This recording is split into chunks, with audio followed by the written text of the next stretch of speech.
Por $16,000 al mes, yo, un trabajador migrante pobre, me casé con mi propia jefa, una viuda árabe de 60 años que había perdido las dos manos en un accidente. Todo esto lo hice por dinero, no por amor. Aquel matrimonio prometía sacarme de la miseria, pero al mismo tiempo ponía en juego mi dignidad. Y sin embargo, en la noche de bodas, cuando por fin llegó el momento que más temía, lo que ella me pidió hizo que todo mi mundo se diera la vuelta. Me llamo Sergio. Tengo 28 años y vengo de un pequeño pueblo humilde de Extremadura, cerca de Badajoz, el tipo de lugar cuyo nombre no significa nada en una metrópolis seca y llena de rascacielos como Dubái. Bajo el sol despiadado de Emiratos Árabes Unidos, yo no era más que uno entre miles de trabajadores migrantes que venden su tiempo y su cuerpo a cambio de una esperanza a la que yo llamaba pagar la deuda. Llevaba 4 años respirando polvo del desierto en lugar del polvo de las calles de mi pueblo. 4 años lejos del olor a tierra mojada después de la lluvia, cambiando ese olor por el mar de cristal y acero, el aire acondicionado constante y el café árabe amargo de la mansión. Mi papel era sencillo y humillante a la vez, empleado de mantenimiento y logística interna en el enorme complejo de la familia Al-Habib. Cada mañana, cuando el eco del adán del alba aún flotaba en el aire, yo ya estaba revisando sistemas de aire acondicionado, comprobando luces, bombas de agua, ascensores, la piscina infinita que no podía fallar ni un día.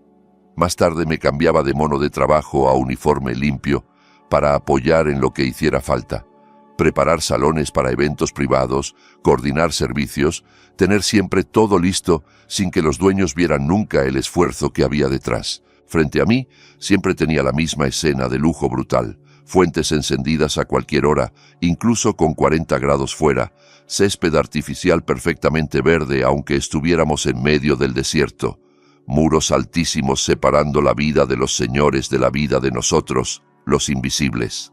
Por dentro, mi corazón era como una moneda gastada de tanto frotarla con la misma preocupación. Deuda. Mi padre enfermo. La pequeña parcela de tierra de mi abuelo, usada como garantía ante un usurero cuando mi hermana sufrió un accidente. La cifra de unos $20,000 se me aparecía como un demonio cada vez que cerraba los ojos. Por mucho que me exprimiera, mi sueldo, cuidadosamente ahorrado, era apenas una gota de agua en pleno desierto. Cada mes, cuando llegaba el momento de mandar dinero a casa, sentía primero orgullo por poder ayudar, pero enseguida ese orgullo era devorado por la frustración al ver que la deuda casi no se movía, que seguía generando intereses y amenazando con arrebatarnos todo. ¿Cuándo vuelves, hijo? Mamá te extraña. Ese tipo de mensajes cortos de mi madre me dejaban paralizado. Yo no podía regresar. Tenía que seguir luchando allí, aunque mi trabajo se sintiera como intentar tapar un agujero en un barco que ya se hunde. Mi jefa se llamaba doña Habiba Al-Habib. Tendría unos 60 años. Era una anomalía entre las damas aristocráticas que visitaban la mansión. Su rostro envejecido conservaba una elegancia dura, pero en sus ojos oscuros vivía una tristeza permanente. Había perdido las dos manos en un accidente de coche 10 años antes, una tragedia que la dejó físicamente dependiente de los demás para casi todo. Yo empecé trabajando para ella de manera indirecta, dentro del equipo de mantenimiento. Por casualidad, un día reparé un fallo complejo del sistema de climatización del jardín interior, algo que llevaba semanas molestando a los invitados.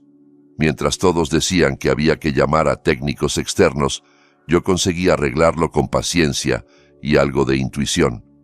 Desde entonces, la confianza de doña Habiba en mí creció a una velocidad que me asustaba.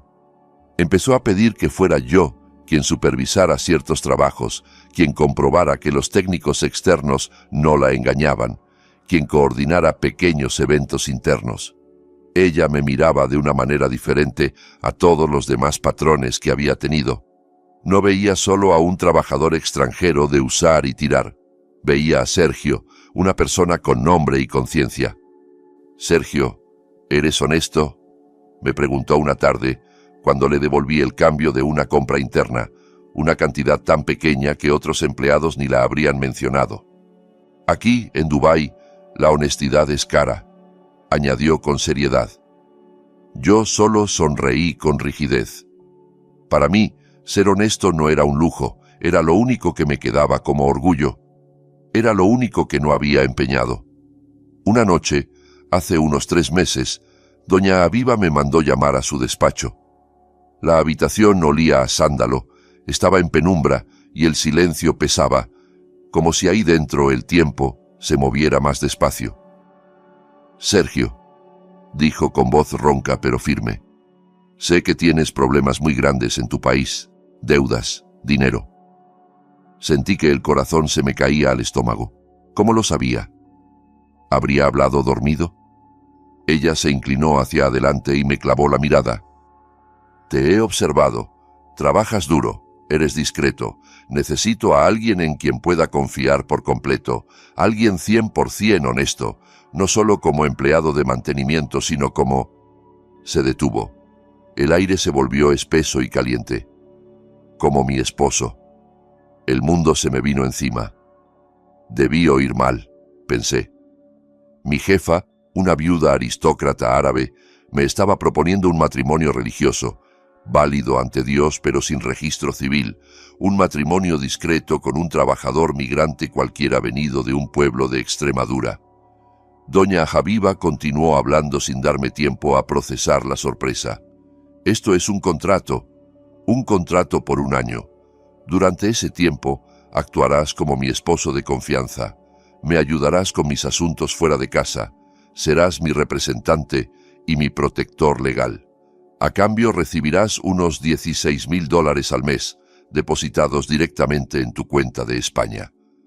Con ese dinero podrás saldar tus deudas, recuperar la tierra de tu familia y darle la estabilidad que tanto necesitas. Esa cifra me golpeó como una ola gigantesca. No era solo dinero suficiente para pagar lo que debíamos, era dinero para sacar a toda mi familia de la pobreza de golpe, para cambiar la historia de mis sobrinos y de los que vinieran después. Tragué saliva con dificultad, tenía la boca seca. Con todo respeto, señora, ¿por qué yo? ¿Y por qué tiene que ser un matrimonio? Porque solo un esposo legal y de confianza puede representar mi vida frente a la ley y frente a una familia que es, en su mayoría, ambiciosa y voraz, respondió con frialdad. Y te elijo a ti por tu honestidad limpia. Remarcó cada palabra. No voy a tocarte si no quieres, ni hoy ni nunca, hasta que tú mismo lo consideres. Respeto tu dignidad. Esto es un acuerdo puro. Tú ayudas a tu familia y yo obtengo la seguridad y el tutor que necesito. Esa noche no dormí. Me revolqué entre la ética, la religión y la urgencia económica. Aquello era la tentación más peligrosa de mi vida. Vender 1 año de mi cuerpo y quizá mi orgullo para salvar el honor de mi familia. Al amanecer, mientras terminaba de rezar, tomé la decisión pensando en la cara aliviada de mi madre y en mi padre dejando de preocuparse por el futuro. Fui al despacho de doña Aviva. «Acepto, señora», dije, intentando que no se me notara el temblor en la voz. «Seré el esposo responsable que usted necesita». El matrimonio religioso se celebró en secreto unos días después, con un jeque anciano y 2 testigos de confianza. Yo, Sergio, el chico de mantenimiento, me convertí oficialmente en el esposo de doña Aviva. Sentía el estómago lleno de mariposas nerviosas. La famosa noche de bodas se acercaba, aunque en mi caso era más exacto decir la noche que tanto temía. No era solo el comienzo de un contrato bien pagado, era una prueba dolorosa de hasta dónde estaba dispuesto a llegar con tal de comprar la libertad de los míos. Había vendido 1 año de mi vida. Lo que todavía no sabía era qué otro precio oculto tendría que pagar. Esa noche, tras la ceremonia, me encerré en mi cuarto pequeño y caluroso. Miraba el techo, pero en realidad solo veía números. $16,000, $16,000, como una llave dorada abriendo de golpe la celda financiera de mi familia. A la mañana siguiente, antes de que el sol se alzara del todo sobre los rascacielos de Dubái, doña Aviva me llamó otra vez a su despacho. Esta vez el ambiente era mucho más formal. Sobre la mesa había 2 documentos en árabe y en inglés pulcramente alineados. «Siéntate, Sergio. Tenemos que hablar de los detalles del contrato», dijo con un tono que parecía el de una directora general negociando un acuerdo millonario. Me senté, con las manos sudorosas. Ya no se trataba de revisar filtros de aire, era un contrato de vida. «Este matrimonio religioso será válido durante un año completo», explicó, casi como si dictara una lista de la compra. «Durante ese tiempo vivirás en esta casa como mi esposo, aunque en habitaciones separadas. Tu deber será acompañarme a eventos sociales cuando sea necesario, ocuparte de gestiones bancarias que yo ya no puedo hacer sola y, sobre todo, protegerme como tutor de confianza». Reuní valor para preguntar lo que me estaba carcomiendo. «¿Y qué pasa con la relación conyugal?». Ella me miró directamente, con una franqueza que me desarmó. «Tal como te prometí, no voy a violar tu dignidad, Sergio. Mis heridas no son solo físicas. Ese accidente me arrebató muchas cosas, incluyendo los deseos del cuerpo. No busco un marido que me use, sino uno que me proteja. Necesito tu presencia, tu lealtad y tu nombre, no tus caricias». Me explicó que en su entorno, la presencia de un esposo, sin importar su origen, le daba un escudo legal y social frente a cualquier intento de su familia por controlar sus bienes o decisiones. El dinero, aquellos $16,000 mensuales, llegaría a mi cuenta en España el día 1 de cada mes. Todo sonaba lógico, casi frío, pero dentro de mí, la tormenta moral seguía rugiendo. ¿No se supone que el matrimonio debe basarse en amor y en el deseo de formar un hogar? Lo que estábamos firmando era una transacción, estabilidad y dinero a cambio de mi nombre y de mi papel. ¿Estaba pecando? ¿Estaba vendiendo mi alma por salvar el honor de mis padres? Cada vez que pensaba en la deuda, en la medicina de mi padre y en las noches en vela de mi madre, toda duda moral quedaba aplastada. $16,000 al mes. En 3 meses, la deuda estaría saldada, el resto sería el inicio de una nueva vida. «Solo tengo una condición, señora», me atreví a decir, luchando por no sonar suplicante. Ella alzó una ceja, un gesto raro en ella. «¿Cuál?». «Cuando termine el año, quiero tener el derecho absoluto de volver a España, de recuperar mi vida sin ningún tipo de atadura. Y quiero poder seguir cumpliendo con mis oraciones y mis obligaciones religiosas sin interferencias». Doña Aviva sonrió apenas, con una dulzura insólita. «Eso no es una condición, Sergio. Eso es tu dignidad. Nunca te pediría que traicionaras a Dios. Y en cuanto a tu regreso, serás libre. El contrato termina al cabo de un año, tanto ante la religión como ante la ley». Firmé. Mi mano temblaba más que cuando estampé mi firma en mi primer contrato para salir de Extremadura. Aquel papel era más pesado que todas mis deudas juntas. A partir de ese momento, el chico de mantenimiento desapareció y nació el esposo por contrato. Todo se movió después con una rapidez calculada. Me trasladaron del cuarto de empleados a una suite de invitados lujosa, al nivel de las habitaciones de la familia. Me dieron ropa nueva, una tarjeta de acceso distinta y un lugar en la mesa que nunca había imaginado. Para los pocos familiares que entraban en la casa, yo era una sorpresa incómoda. Los empleados cuchicheaban a mis espaldas. El de mantenimiento se la ha ganado. El español se casó con la señora.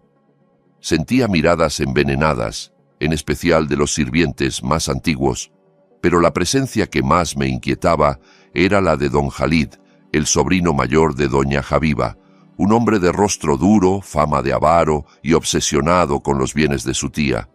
Cada vez que venía de visita y me veía sentado en la sala, no detrás de una caja de herramientas, sus ojos se volvían fríos y calculadores.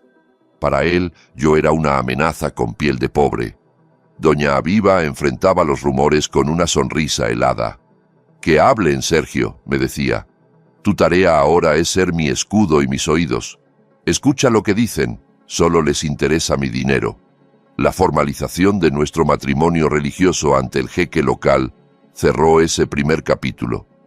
Después de pronunciar el acepto, yo era su esposo a ojos de Dios, aunque sin ceremonia abierta ni festejos. Esa promesa silenciosa me ataba. Aquella noche regresé a mi nueva habitación y me miré en el enorme espejo. El muchacho de Extremadura ahora llevaba una túnica blanca impecable, no el uniforme manchado de grasa. Sobre el papel era un hombre rico. La deuda pronto estaría pagada. Pero sentía un hueco en el pecho, como si mi orgullo estuviera guardado en una caja fuerte que no era mía. Esperaba, y en esa espera temblaba. La noche de bodas, la noche más extraña de mi vida, se acercaba. Una semana después de la ceremonia, mi vida se dividió en dos dimensiones absurdas. En lo económico, estaba tranquilo. La primera transferencia de doña Javiva ya había llegado. Una cifra tan grande que me quedé conteniendo la respiración frente a la pantalla del banco. En cuanto pude, mandé casi todo a España y le escribí a mi madre. Paga todas las deudas. No vendáis la tierra, que papá se trate tranquilo. Sentí un alivio inmenso y al mismo tiempo una niebla de ansiedad que no terminaba de disiparse. Esa ansiedad venía de mi nuevo rol. Era esposo en el papel, pero seguía siendo un empleado con ascenso. Vivía en el ala elegante de la casa y comía con doña Javiva cuando no había invitados. Sin embargo, nuestra relación era fría, respetuosa y llena de silencios incómodos. La tensión más fuerte venía de fuera, de la familia de doña Javiva. Khalid fue el primero en reaccionar. Además de ser el sobrino mayor, era el jefe de los negocios familiares y tenía los ojos puestos en cada centavo de su tía. De pronto empezó a ir a casa mucho más seguido. «Sergio, hoy tienes que acompañarme durante la cena», me avisó doña Aviva una tarde. «Khalid viene a comer. Quiero que te sientes a mi lado». Aquella cena fue un campo de batalla silencioso. Khalid, un hombre de unos 40 años con traje carísimo y mirada helada, me escaneó de pies a cabeza. «¿Te sigo llamando Sergio o ahora tengo que decirte, señor Sergio?», se burló mientras cortaba el cordero a un ritmo provocadoramente lento. «Sergio está bien, don Khalid. Sigo siendo la misma persona», respondí tratando de mantener el tono neutro que doña Aviva me había pedido. «Claro, claro, el mismo de siempre», rió sin alegría. «Solo que es curioso ver a un empleado de mantenimiento convertido de pronto en esposo de doña Javiva. ¿Usaste algún hechizo de tu pueblo en España para enamorarla?». Doña Aviva lo cortó en seco, con una voz afilada como vidrio. «Vigila tus palabras, Khalid. Sergio es mi esposo legítimo. Es de confianza. Lo elegí por su lealtad. Algo que he buscado sin éxito entre mi propia sangre». Aquellas frases cayeron sobre Khalid como un golpe bajo. Su rostro cambió, entendiendo a quién se refería. Cuando se marchó, doña Javiva me miró cansada. «¿Ves, Sergio? Por eso existe este matrimonio. Vendrán a por ti. Intentarán arrinconarte. Tienes que mantenerte firme. No les muestres debilidad». Las amenazas de fuera podían contenerse con la presencia de doña Javiva, pero la batalla dentro de mí se hacía más intensa. Cada noche, después de acompañarla a su habitación, regresaba a la suite lujosa que ahora era mía y me hundía en un único pensamiento: ¿cuándo llegará la noche de bodas de verdad?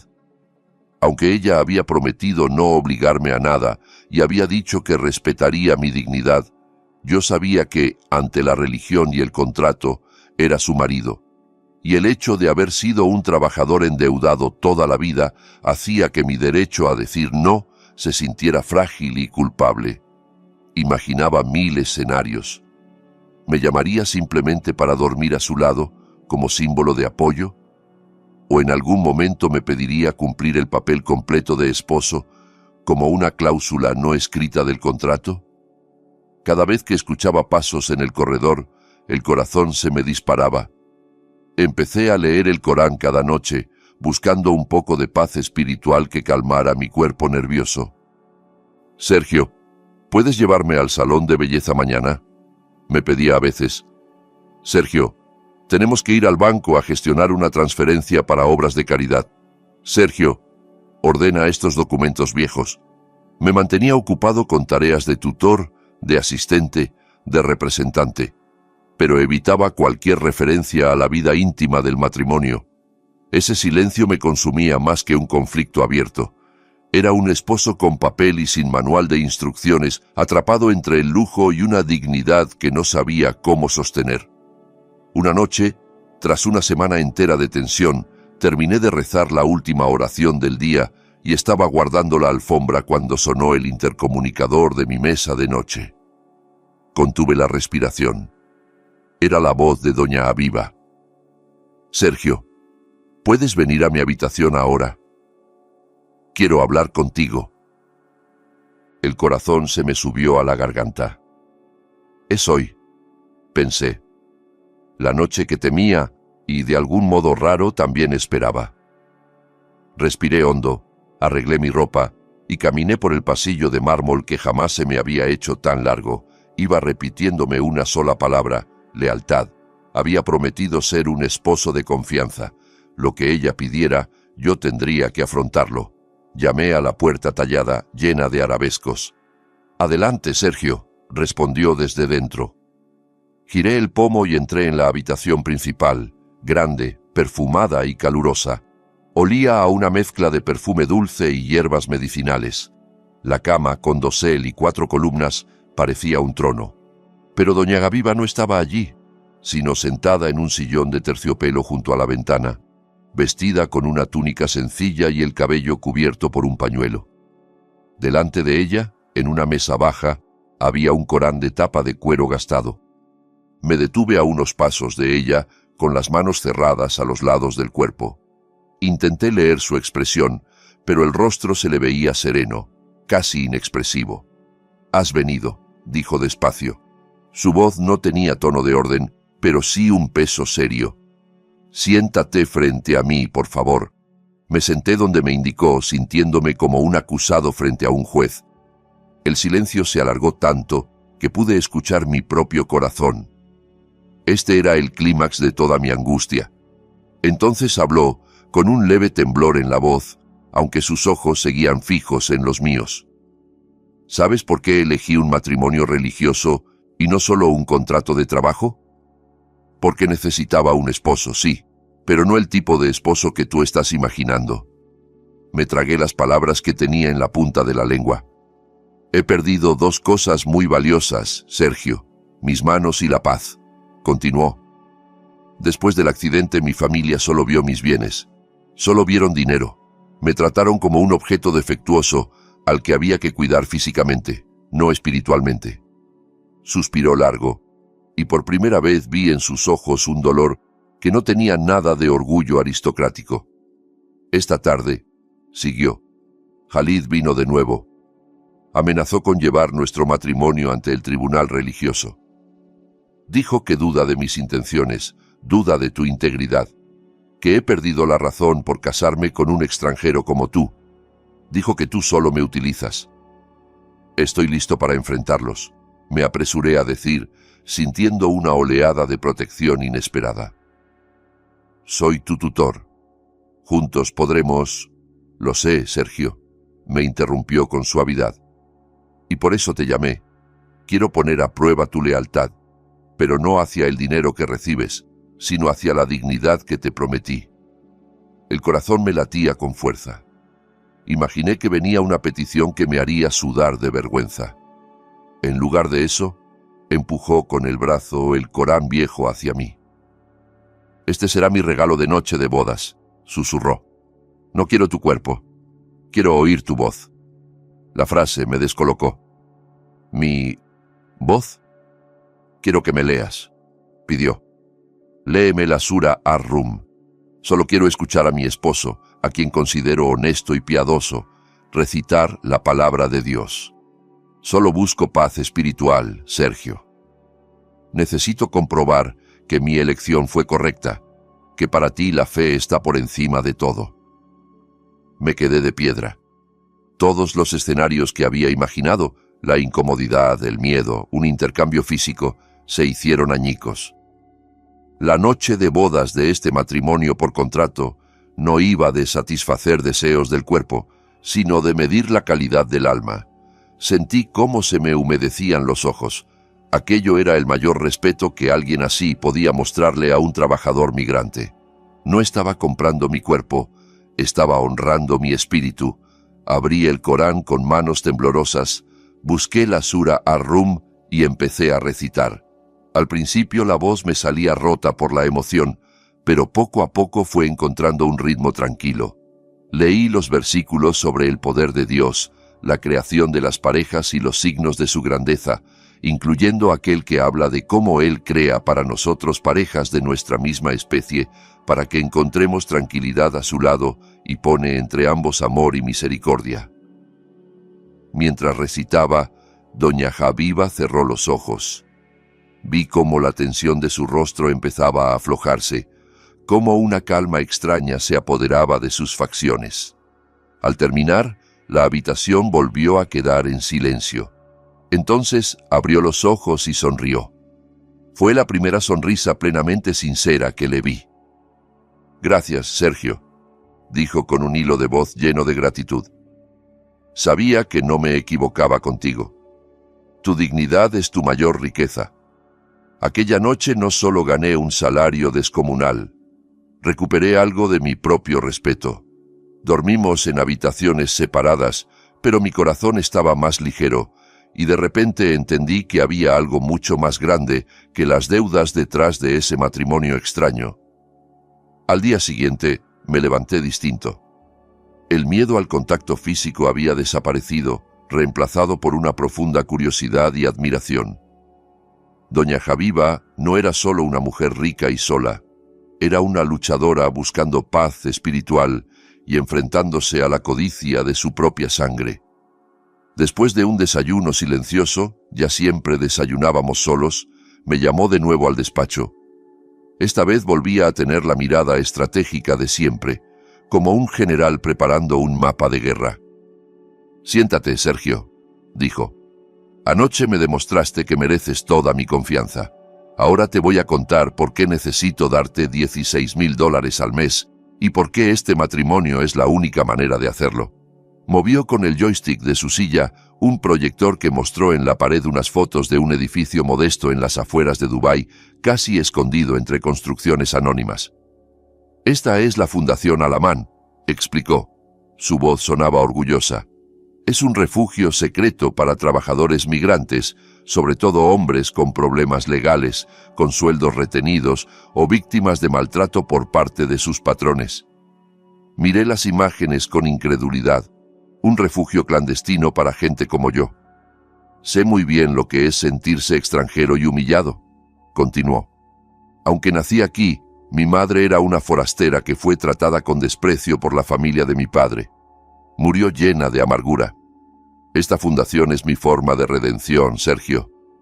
Quiero devolver la dignidad que a ella le arrebataron a quienes son hoy los más vulnerables, los que vienen de lejos a servir y son maltratados». Se me hizo un nudo en la garganta. Había escuchado demasiadas historias de compañeros atrapados sin sueldo, sin pasaporte o sin salida legal. «Pero, ¿por qué tiene que ser todo secreto?», pregunté. «La caridad no suele esconderse». Doña Habiba soltó una especie de risa amarga. «Por Khalid y el resto de mi familia, si supieran que destino la mayor parte de mis bienes a extranjeros, harían lo imposible por bloquear mis cuentas. Dirían que estoy loca, que no soy capaz de manejar mi fortuna. Ya lo están intentando. Yo no puedo gestionar directamente la fundación. Mi discapacidad y su vigilancia constante lo complican todo». Cambió la imagen a un gráfico de movimientos bancarios. «Aquí viene lo complicado», dijo. «Tengo derecho a gran parte de los bienes familiares, pero están atrapados en cuentas conjuntas que controla Khalid.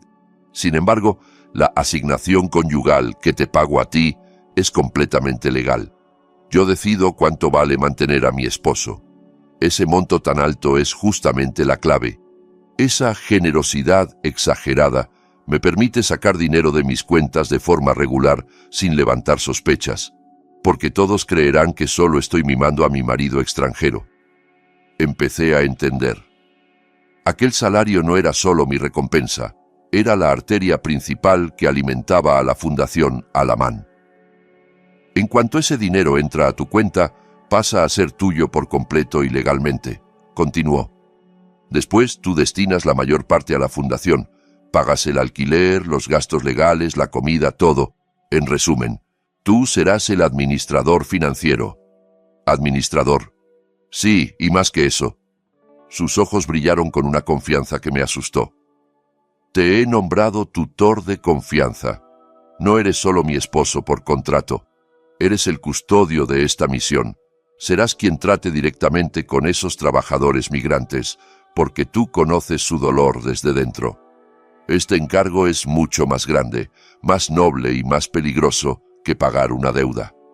Sentí que la carga de mis problemas económicos se vaciaba y en su lugar caía sobre mí un peso mucho más grande, el de muchas vidas. No te estoy pidiendo que trabajes gratis, añadió leyendo mi inquietud. Toma lo que necesites para vivir con dignidad y ayudar a tu familia. Pero recuerda que casi todo ese dinero es el aire que respira la Fundación Al-Aman. A partir de entonces, la casa de doña Habiba cambió por completo para mí. Yo ya no era solo el esposo nuevo, sino el hombre detrás de un refugio secreto.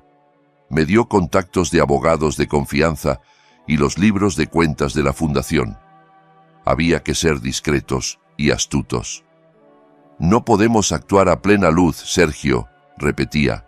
Usa tu antigua red, tus amigos migrantes. Tú sabes quién merece confianza. No uses nunca el coche de la casa ni tarjetas que puedan rastrearse cuando vayas a ver la fundación.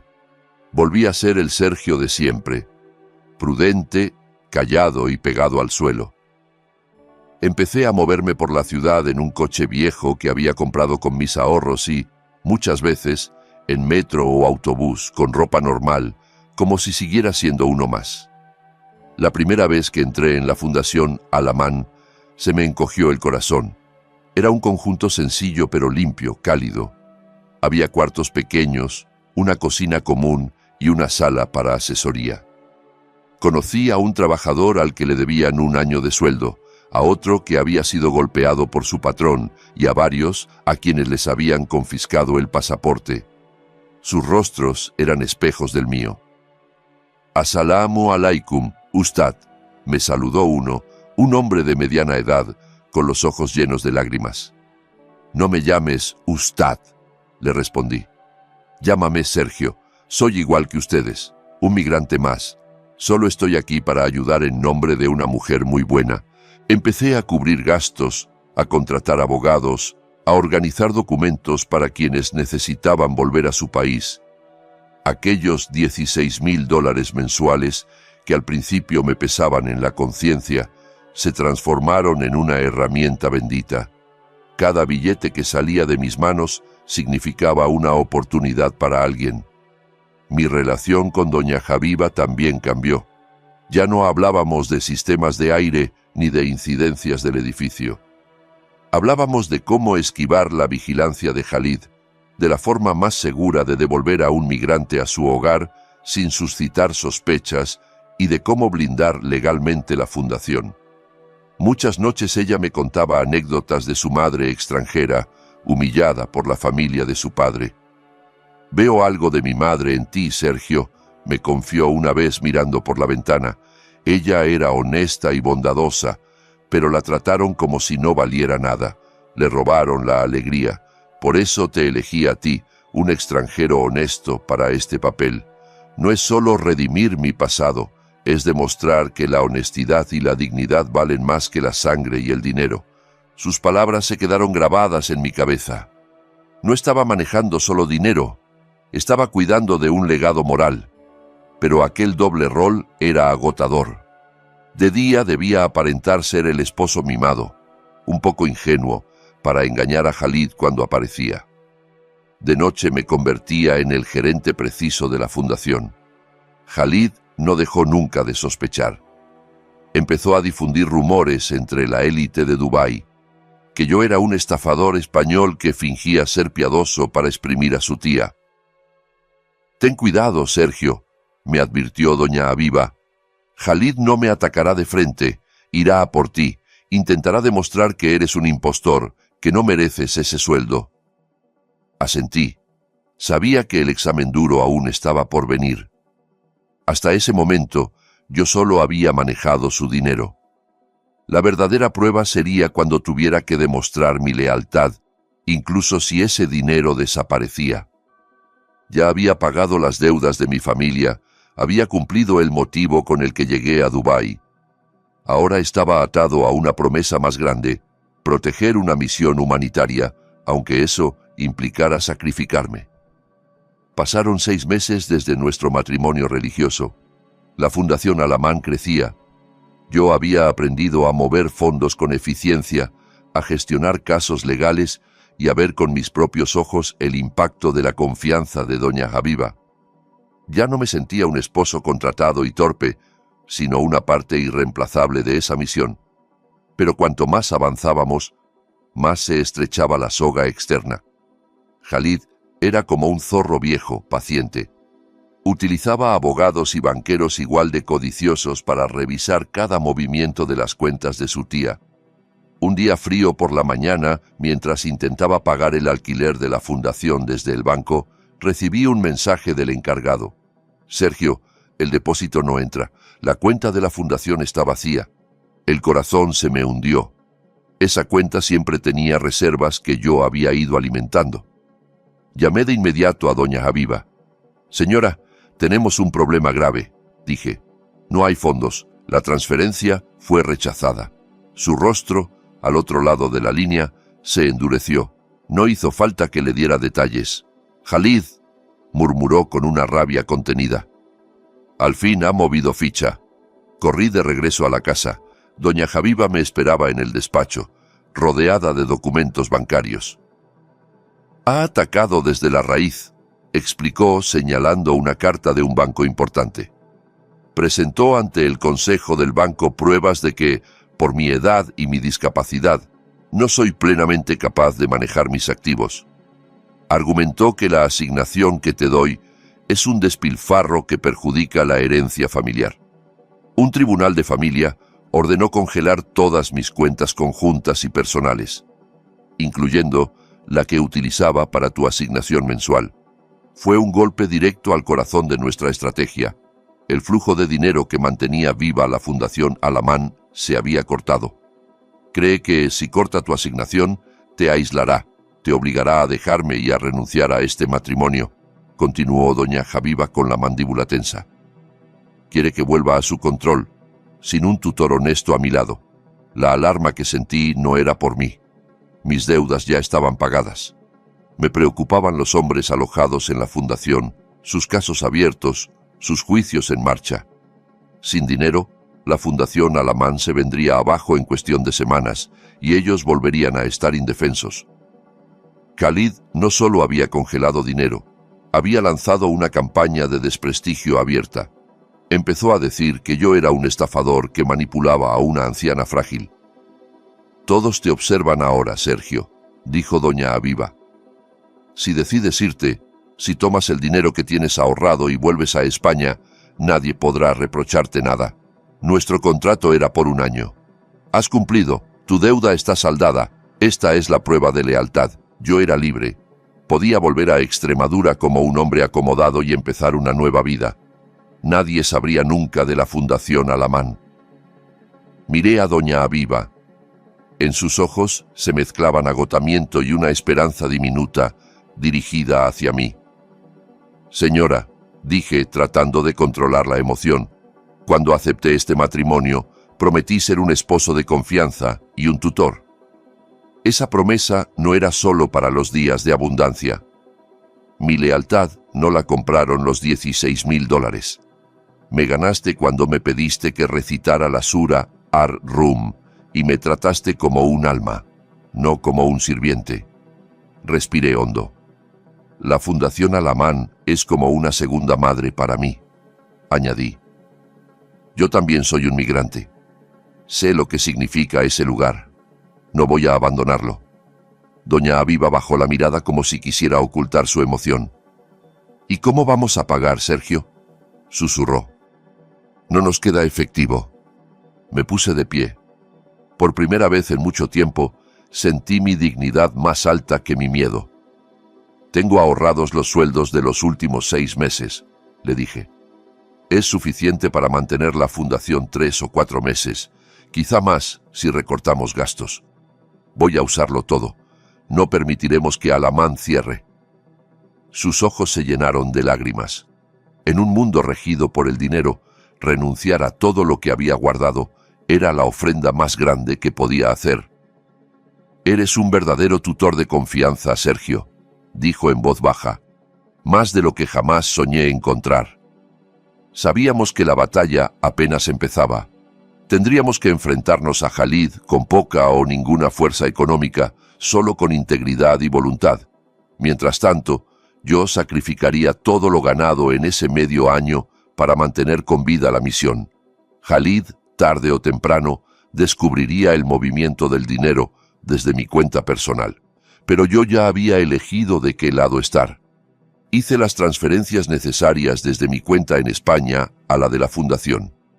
Todo lo que alguna vez imaginé usar para abrir un negocio o comprar una casa en mi país, ahora regresaba a Dubái en forma de ayuda, lo suficiente para sobrevivir unos meses. Tenemos una ventana corta, señora, le dije esa noche. En ese tiempo debemos encontrar una solución definitiva. Has entregado todo, susurró. Has cumplido una promesa que ni siquiera estaba escrita. Mi promesa es la confianza, señora, y esa confianza ahora se llama Alamán, respondí. Por dentro dolía renunciar a aquel dinero, pero ese dolor se veía opacado por un orgullo distinto. Por supuesto, Khalid se enteró pronto. Tenía espías en los bancos. Descubrió que, aunque la asignación de doña Aviva se había detenido, la fundación seguía funcionando gracias a mi cuenta personal. En su siguiente visita a casa, apareció con una furia desconocida. «Sé lo que estás haciendo, Sergio», me gritó en la sala, sin importarle la presencia de doña Aviva. «Estás escondiendo el dinero de mi tía en tu cuenta. Estás lavando dinero». Yo permanecí de pie, a su lado, como un escudo humano tranquilo. «Está equivocado, don Khalid», respondí. «El dinero que tengo es la asignación legítima de mi esposa. Soy libre de usarlo en caridad o en negocios. No oculto el dinero de nadie. Solo protejo lo que creo que vale la pena». «Lo que proteges son sirvientes que deberían estar trabajando y no refugiados», escupió. «Migrantes que huyeron de sus contratos». «Sí», contesté sin titubear. «Protejo la dignidad. Y esa es una palabra que parece haberse perdido hace tiempo en esta familia». Doña Aviva sonrió, orgullosa. Mis palabras, venidas de alguien que en teoría debía callar, fueron como una bofetada para Khalid. Se marchó jurando que nos demandaría por fraude. Aún así, la realidad financiera seguía siendo dura. Teníamos que encontrar la forma de deshacer el congelamiento de bienes antes de que mi ahorro se agotara. Pero los procesos legales en Emiratos podían durar meses o años. «No podemos esperar al tribunal, Sergio», dijo doña Aviva. «La fundación no tiene tanto tiempo». Entonces tomó una decisión todavía más radical que el propio matrimonio. «Esta casa», dijo, dejando correr la mirada por el enorme complejo, «es un símbolo de soberbia, y mi prisión. Todos mis bienes están ligados a ella. Si la vendemos, podré convertir gran parte de mis activos en liquidez, sin pasar por la cuenta conjunta con Khalid». Me quedé helado. ¿Vender la casa? ¿Y dónde vivirá usted? Donde haya un tutor honesto a mi lado, allí estará mi hogar, respondió con una suavidad firme. La venderemos. Tomaremos una parte para comprar una vivienda modesta y todo el resto irá a la Fundación Alamán por caminos legales que ellos no puedan tocar. Aquello sí fue un sacrificio. Doña Javiva estaba dispuesta a renunciar al lujo, al estatus y a la comodidad por completo. En 2 meses, el proceso de venta se concretó. Empaquetamos objetos, recuerdos, muebles. Me impresionó ver cómo todo lo que yo había admirado como símbolo de riqueza se convertía en cajas a la espera de un comprador. El césped que yo veía perfecto cada mañana, la fuente que nunca se apagaba, los coches de alta gama que yo revisaba. Todo eso se desvanecía de nuestra vida. Nos mudamos a una casita sencilla, no muy lejos de la fundación. Tenía solo 2 habitaciones, sin jardines extravagantes ni fuentes. Por primera vez, vivíamos bajo un techo que se sentía verdaderamente hogar y no palacio ajeno. «¿Cómo te sientes, Sergio?», me preguntó doña Javiva, mientras nos sentábamos en la pequeña sala nueva. «Me siento libre, señora», respondí con sinceridad. «Ya no estamos en una jaula dorada. Aquí podemos dedicar la vida a Al-Aman sin preocuparnos por las miradas de Khalid. Ya no soy un empleado en un palacio. Soy un esposo responsable que eligió perder el lujo para cumplir una promesa. La prueba de la avaricia había pasado. Ahora venía la prueba del tiempo. La mudanza fue como un cambio de estación brusco. La diferencia entre la opulencia del complejo Al-Habib y el barrio tranquilo donde nos instalamos era enorme, pero sorprendentemente reconfortante. Sin docenas de sirvientes ni muros gigantes, solo quedábamos nosotros 2 y la fundación como centro de nuestra vida. Khalid y su familia dieron por hecho que doña Javiva se había arruinado o que había perdido la razón. Eso nos venía perfecto. En sus ojos ella estaba derrotada y yo, el supuesto estafador español, había fracasado. Pero ocurría justo lo contrario.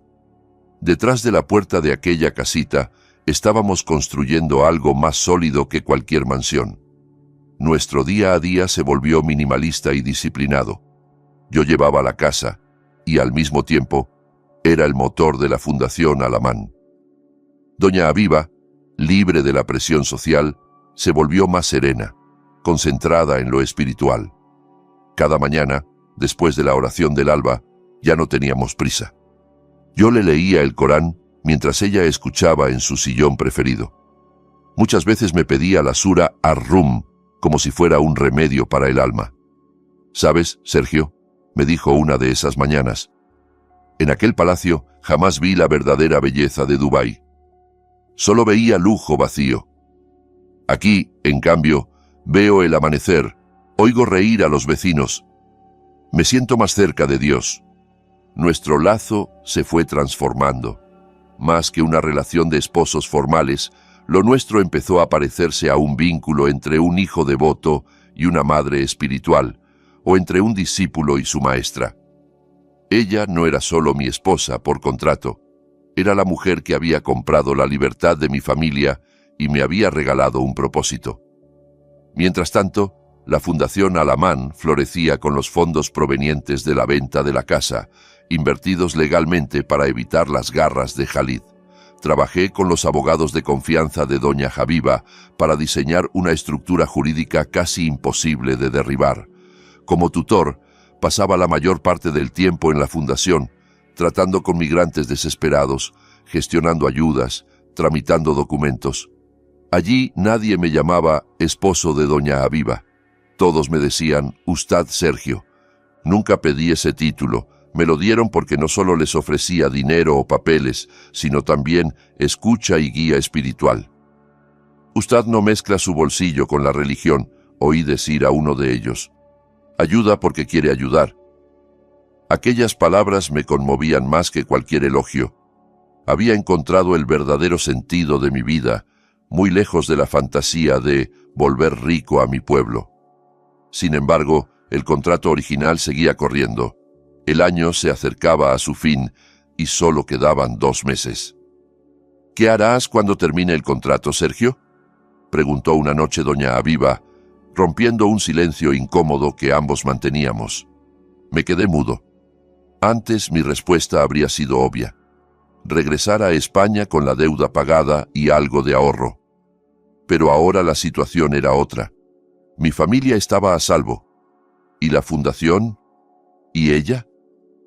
No lo sé, señora, admití.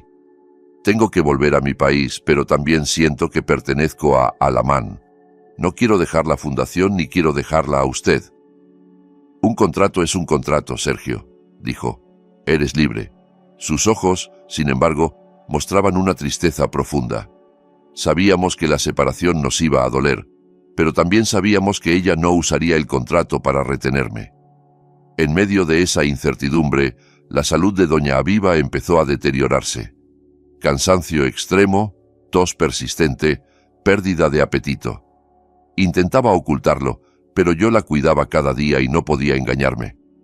Aquellos 2 meses restantes se convirtieron en una doble cuenta regresiva. El fin de nuestro acuerdo y tal vez el final de su vida. Empecé a pasar más tiempo junto a su cama que en la fundación, repartiendo mi alma entre ambos lugares. Le preparaba purés suaves, la ayudaba a moverse, le leía el Corán en voz baja. Por primera vez, el papel de esposo traspasaba cualquier contrato. Ya no había dinero de por medio, solo afecto y gratitud. Una tarde, me tomó del brazo con la única fuerza que le quedaba. Sergio, susurró, sé cuánto has sacrificado. Nuestro contrato está a punto de terminar. Te voy a pedir algo. Cuando yo ya no esté, no dejes que la Fundación Alamán caiga en manos de nadie más que tú. Las lágrimas me nublaron la vista. No hable así, señora, se va a recuperar. Y en cuanto a la fundación, no se preocupe, no la abandonaré. Tienes que volver con tu familia, insistió. Ya conseguiste tu libertad financiera. No sacrifiques toda tu vida por la promesa de una anciana. Mi familia ya está a salvo, respondí, con el corazón en la garganta. Pero ahora mi alma está aquí. Ya pagué las deudas del pasado. Usted me dio un propósito para el futuro. No hay nada más que pueda elegir por encima de esta misión. La decisión estaba tomada dentro de mí. No volvería a España, al menos no a instalarme allí. Me quedaría en Dubái, junto a la Fundación Alamán, incluso si eso significaba vivir de manera humilde para siempre. Khalid, que parecía oler la desgracia ajena como un animal de rapiña, se enteró del estado crítico de su tía y lo vio como su última oportunidad. Llegó una noche sin avisar, acompañado de un abogado y de varios familiares, con caras hipócritas de pesar. «Venimos a visitar a la tía Habiba», dijo Khalid, fingiendo compasión, «y a asegurarnos de que los temas de herencia queden bien resueltos antes de que sea tarde». Lo recibí en la sala con frialdad. «La señora está descansando. No puede recibir visitas». «No hemos venido a hablar contigo, extranjero embaucador», escupió Khalid. «Venimos a hablar con ella. Sospechamos que la has manipulado para vender el palacio y esconder el dinero». El alboroto llegó a la habitación. Doña Habiba, pálida y débil, se obligó a salir apoyada en el marco de la puerta. Sus ojos brillaban con un fuego que hacía tiempo no veía. «Khalid», dijo con voz apenas audible, pero autoritaria, «no he ocultado nada. Vendí esa casa porque estaba harta de su soberbia y de vuestra codicia. He puesto mi dinero a salvo y he nombrado a alguien de confianza para manejarlo». El abogado de Khalid se adelantó con un fajo de papeles. «Señora», dijo, «traemos documentos para que los firme. La anulación de este matrimonio religioso y la designación de Khalid como su único tutor para administrar lo que le queda. Todo por su propio bien». Era el clímax de todas las confrontaciones anteriores. Querían sacarme de su vida y apoderarse de la fundación. Me interpuse entre ellos y doña Habiba. «La señora no va a firmar nada», dije. «Nuestro contrato termina en unas semanas. No tienen derecho a forzarla». Khalid sonrió con crueldad.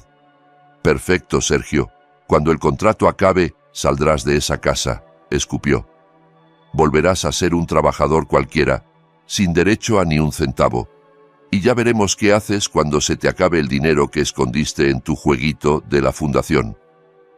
Doña Habiba esbozó una sonrisa distinta, casi maliciosa. Levantó su brazo mutilado y señaló hacia mí. «Te equivocas, Khalid, te equivocas por completo». Todos se quedaron en silencio. Ella respiró hondo y apretó con fuerza mi muñeca. Sergio no se va a ir, y ya no es un esposo por contrato. Los nervios estaban a flor de piel. Nadie entendía. «Él es mi esposo legítimo», continuó, «y mi único tutor de confianza». Me quedé atónito. Khalid también. El abogado abrió los ojos como platos. «¿Cómo? El contrato?» balbuceé. Doña Aviva sacó un sobre de su ropa. «Hace un mes», anunció con la voz un poco más fuerte, «convertí nuestro matrimonio religioso en un matrimonio oficial y permanente en la oficina religiosa local, ante un jeque y 2 testigos. Es mi esposo legal y reconocido por las autoridades». El silencio se volvió denso. Ni siquiera yo lo sabía. Khalid siempre había supuesto que bastaría esperar al final del año para anularlo todo. Nunca imaginó que su tía, enferma y sin manos, fuera capaz de adelantársele tan astutamente. «Eso es imposible», se atragantó Khalid señalándome.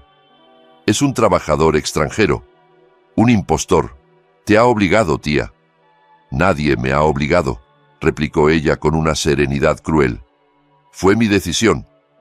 Elegí a Sergio, un hombre que ha demostrado una honestidad y lealtad que jamás encontré entre ustedes, que solo quieren mi dinero». Se volvió hacia el abogado. «Y tú sabes muy bien que un matrimonio oficial le da derechos legales plenos como esposo, mucho más sólidos que los de un simple contrato religioso». El abogado tragó saliva. El documento que ella le extendía estaba sellado por el departamento religioso correspondiente, pero aún había más. Doña Aviva sacó un segundo sobre, más grueso. «Este matrimonio permanente es solo la base», dijo. «Escuchen bien. Todo lo que queda de mis bienes, incluyendo lo obtenido por la venta del palacio e invertido para la Fundación Alamán, queda recogido en este testamento». Miró directamente a Khalid. «Designo a mi esposo, Sergio, como tutor único de la Fundación Alamán y heredero legal de todo lo que poseo, con la obligación de usarlo para los fines que ya conoce». Fue una victoria absoluta. Khalid no solo perdía el control sobre la herencia, sino que quedaba moralmente desnudo frente a un hombre al que siempre había despreciado. «Estás loca», rugió. «Has traicionado a tu propia sangre por un extranjero». «No he traicionado a nadie», contestó ella, agotada pero firme. «He elegido la confianza. Mi familia solo ve dinero. Sergio ve almas».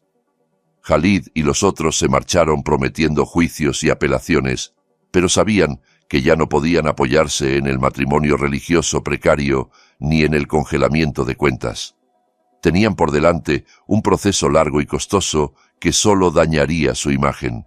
Cuando la sala quedó vacía, ayudé a doña Aviva a volver a la cama. Yo seguía en shock. «¿Por qué no me lo dijo?», pregunté todavía tratando de asimilarlo. «Porque necesitaba que te mantuvieras puro, Sergio», susurró. «No quería que hicieras sacrificios por un título. Quería que tu lealtad fuera hacia la misión y hacia la promesa a Dios, no hacia una obligación legal. Quería que tus decisiones fueran tuyas, no forzadas por un papel». Me puse a llorar en silencio. Ella no solo había protegido la fundación, también había preservado mi integridad de mí mismo. «Gracias, señora», fue lo único que fui capaz de decir. «No me des las gracias, tutor mío», musitó con una leve sonrisa. «Ahora la Fundación Alamán está segura. Tú estás seguro. Puedo irme en paz». Me pidió que me quedara a su lado, sosteniendo lo que quedaba de su brazo. Me senté en la orilla de la cama y volví a leerle la sura Ar-Rum. Esta vez no como esposo por contrato, sino como esposo legítimo, tutor respetado y heredero moral de su lucha. Al amanecer, doña Aviva sonrió con una calma que nunca le había visto. Cerró los ojos y su mano fue perdiendo fuerza entre las mías. Doña Aviva, mi primera tutora y la mujer que cambió mi destino, se fue. Perdí a mi esposa, a mi mentora y al escudo que me protegía de la familia Al-Habib. pero gané la responsabilidad completa de aquello que habíamos construido. El funeral fue sencillo, como ella había pedido, aunque asistieron varios personajes importantes de Dubái, incluido Khalid y su familia, que no dejaban de calcular en silencio. Seguían sospechando que, de alguna forma, podrían recuperar algo. Yo estaba allí como esposo de luto y también como tutor oficial. Dirigí la oración fúnebre. La voz que antes solo oía ella en noches de lectura, ahora resonaba ante todos. Al terminar, Khalid se acercó con su veneno habitual. «No creas que has ganado, Sergio», susurró. «Ese matrimonio fue un truco de última hora. Vamos a impugnar el testamento. Vamos a demostrar que manipulaste a mi tía». Lo miré sin miedo.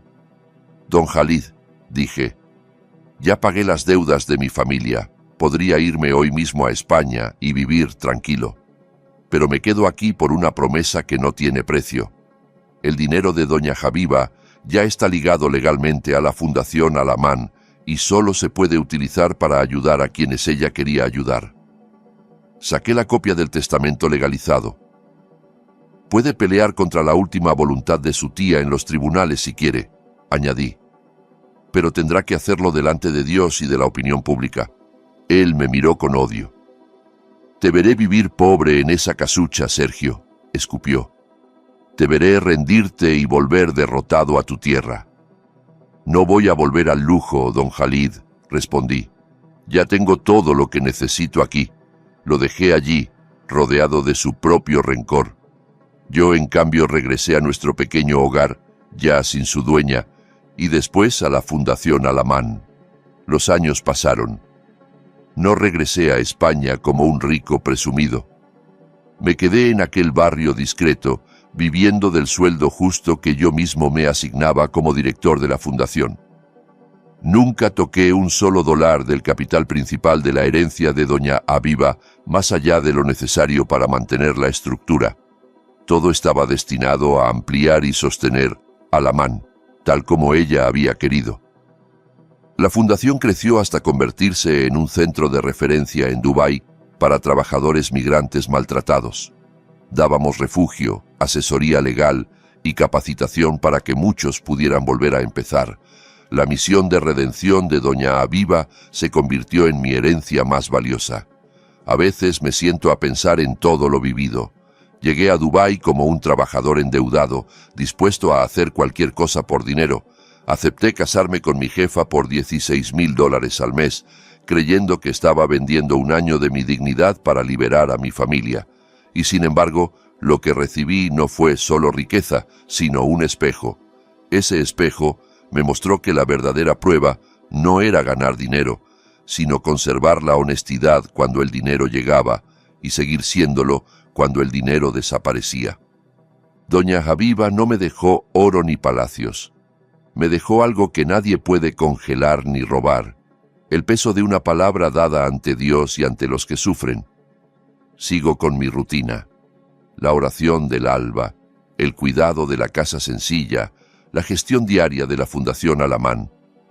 Nunca me he sentido pobre. En cada trabajador que logramos sacar de un contrato abusivo, en cada familia que se reúne otra vez, siento la presencia de doña Habiba. Ya no soy solo Sergio, el muchacho de Extremadura. Soy Sergio, tutor de confianza, guardián de una promesa hecha bajo la luz de la Sura Ar-Rum. Y cada noche, antes de dormir, abro el viejo Corán que me regaló en aquella noche de bodas tan distinta a lo que temía. Vuelvo a leer la sura que habla de los signos de Dios en la creación de las parejas, del amor y de la misericordia entre ellas. Pienso que nuestra historia fue una de esas señales, dos personas unidas no por el deseo ni por la sangre, sino por la dignidad y la fe. Termino de recitar, cierro el libro y sonrío para mí mismo. El contrato de un año hace mucho que venció. El que sigue vigente ahora no tiene fecha de caducidad. Es el contrato que firmé con la humanidad y con mi propia conciencia. Y ese, pase lo que pase, no pienso romperlo jamás.